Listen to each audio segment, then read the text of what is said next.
Welcome my YouTube channel.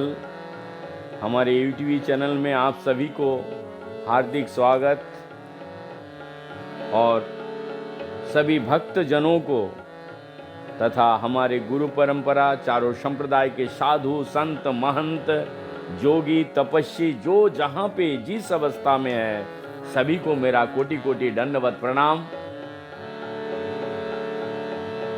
हरे कृष्ण महामंत्र कीर्तन के साथ गौरांग महाप्रभु प्रकट होकर के उनकी संक्षिप्त जीवनी का हम यहाँ पर विमोचन कर रहे हैं। कल तक हम लोग सुने थे गौरांग महाप्रभु अब संन्यास ग्रहण लेंगे। 500 वर्ष पूर्व समाज की दशा आज की तरह गिरी हुई न थी। उन दिनों लोग संन्यास का आदर करते थे और सन्यासी भी संन्यास आश्रम के विधि विधानों का पालन करने में पूर्ण कट्टर होते थे। भगवान श्री चैतन्य महाप्रभु इस कलियुग में सन्यासी जीवन को बिताने की ज्यादा पक्ष में ना थे, जिसका कारण केवल ये था कि इस युग में बहुत कम ही सन्यासी संन्यास जीवन के विधि विधानों का पालन करने में सक्षम होते हैं। लेकिन श्री चैतन्य महाप्रभु ने संन्यास ग्रहण करके आदर्श सन्यासी बनने का निश्चय किया है, जिससे कि सामान्य संन्यास ग्रहण करके आदर्श सन्यासी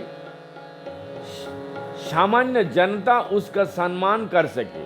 उनका सन्यासी बनने का तात्पर्य यही था कि जनता उनका बातें सुने, उनका सम्मान कर सके। क्योंकि सन्यासी को सभी वर्णों तथा आश्रमों का गुरु माना जाता है, अतएव प्रत्येक व्यक्ति सन्यासी को आदर करने हेतु कर्तव्यबद्ध है।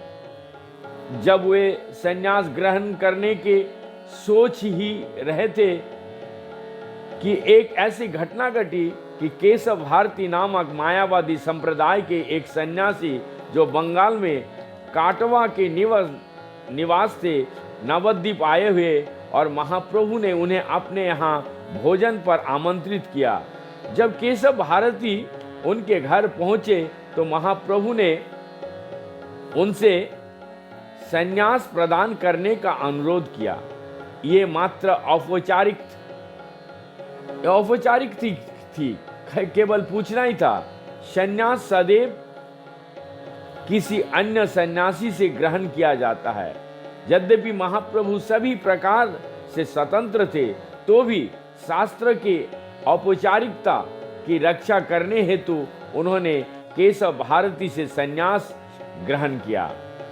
यद्यपि वे वैष्णव संप्रदाय के ही नहीं थे, फिर भी केशव भारती से विचार विमर्श करके महाप्रभु ने औपचारिक रूप से संन्यास ग्रहण करने हेतु नवद्वीप से काटवा के लिए प्रस्थान किया।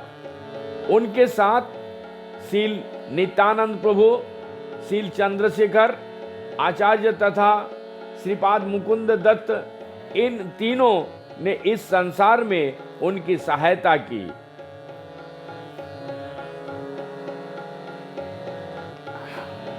महाप्रभु द्वारा संन्यास ग्रहण करने का जो संस्कार है वो इन तीनों प्रभु आचार्य शील चंद्रशेखर, नित्यानंद प्रभु और मुकुंद प्रभु उन संस्कार में इनको सहायता किया। महाप्रभु द्वारा संन्यास ग्रहण करने की इस घटना का वर्णन श्री वृंदावन ठाकुर कृत चैतन्य भागवत विस्तार से किया है। इस प्रकार अपने 24वें वर्ष की समाप्ति पर माघ मास में महाप्रभु ने संन्यास आश्रम स्वीकार किया। इस आश्रम को स्वीकार करने के बाद वे भागवत धर्म का पूर्ण रूप से उपदेशक बन गए। बहुत ध्यान से सुनिएगा।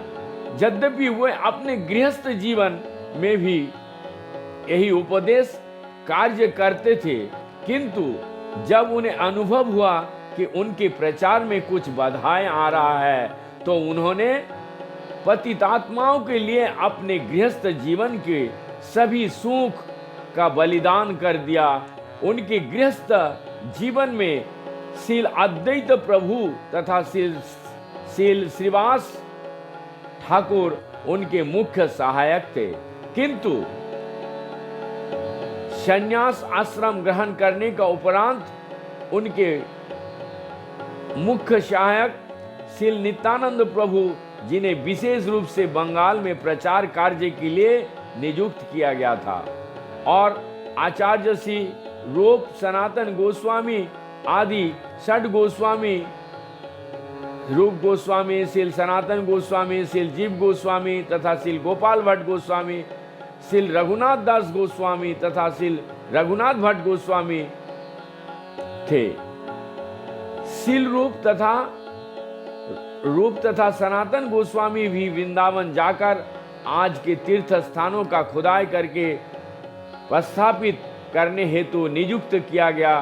इसी प्रकार भगवान श्री चैतन्य महाप्रभु की इच्छा से आधुनिक वृंदावन नगरी तथा ब्रज भूमि की महत्ता को प्रकटीकरण हो सके।